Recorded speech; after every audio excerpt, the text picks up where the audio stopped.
ఈ దినం Tirupati east police station నందు డిఎస్పి గారికి అలాగే ఇన్స్పెక్టర్ గారికి ఒక కంప్లైంట్ ఇవ్వడం జరిగినది. ఆ కంప్లైంట్ ఏమంటే మొన్న కరెక్ట్గా 3 రోజుల క్రితమే మా డిప్యూటీ సీఎం మా అభిమాన నటుడు పవన్ కళ్యాణ్ గారు నటించిన హరిహర వీరముల చిత్రం విడుదలై మనంతా చూస్తున్నాం. ఆ చిత్రం విడుదలైనప్పటి నుంచి వైసీఎం పేటీఎం కూలీలు వైసీపీ నాయకులు రాష్ట్ర ప్రజలకి ఎంతో కష్టపడి వాళ్ళు ఏదో సమస్యలు తీర్చినట్టు బిల్డప్లు ఇచ్చుకొని సినిమాల మీద పడ్డారు. ఆఖరికి వాళ్ళ బ్రతుకులు సినిమాలు రివ్యూలు చేసుకునే పరిస్థితికి వచ్చేసింది. ప్రతిపక్ష హోదా ఇట్టో ఇవ్వలేదు కాబట్టి సినిమాల మీద రివ్యూలు చేసుకుని సినిమాల మీద సోషల్ మీడియాలో కానీ సినిమాల మీద ప్రెస్ మీట్లు పెట్టి మాట్లాడే స్థాయికి వాళ్ళ ఎమ్మెల్యేలు మాజీ మంత్రులు దిగజారిపోయిన స్థాయికి వెళ్ళిపోయారు. ఈరోజు ఏకంగా మమ్మల్ని ఎదుర్కొనే ధైర్యం లేక సినిమాని తీసి ఆ సినిమాని 2 వెబ్సైట్లో పెట్టి హెచ్డి ప్రింట్ ద్వారా ఆ సినిమాని టెలికాస్ట్ చేస్తున్నారు. దీనిపై చర్యలు తీసుకోమని చెప్పి ఈస్ట్ డిఎస్పీ గారు కోరాం. ఆ యాప్స్ అన్ని కూడా వెంటనే డౌన్లోడ్ చేసేస్తాను, డిలీట్ చేయమని చెప్పాం.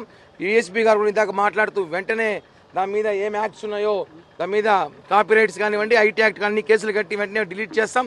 అలాగే అది ఎవరైతే కుట్రదారులు ఉన్నారో వాళ్ళని కొంచెం విచారించి కూడా వాళ్ళ మీద కేసు నమోదు చేయండి. భవిష్యత్తులో సినీ పరిశ్రమను కాపాడాల్సిన బాధ్యత ఉంది. 100 కోట్లు పెట్టి సినిమాలు తీస్తే వీళ్ళు కాపీరైట్స్ చేయడము అలాగే అభిమానుల మనోభావాలు చాలా దెబ్బతినే విధంగా ఇలా ప్రయత్నిస్తే కరెక్ట్ కాదు. భవిష్యత్తులో కూడా పవన్ కళ్యాణ్ గారి సినిమానే కాదు, భవిష్యత్తులో ఏ సినిమా అయినా సరే సినీ పరిశ్రమ కాపాడాల్సిన బాధ్యత ఉంది. కనీసం 2 నెలలకు కాపీరైట్స్ వస్తే పైరసీ వస్తుంది అనుకుంటాం అనుకోండి, 2 రోజులకి 3 రోజులకి వస్తే ఎలా ఉంటుందండి? ఎలా ఉంటుంది పరిస్థితి? చాలా దారుణం. ఇవన్నీ కూడా రాజకీయ కుట్ర కోణంలో జరిగిన భాగంగా ఉంది. వీళ్ళు ఎన్ని రాజకీయ కుట్ర చేసినా ఇంకా మా భాషలో చెప్పాలంటే ఇంకా వేరే విధంగా చెప్తాను, ఎన్ని చేసినా మా సినిమా కలెక్షన్లు ఆపలేరు. ఇప్పటికే సినిమా కలెక్షన్ సునామీలా దూసుకుపోతుంది.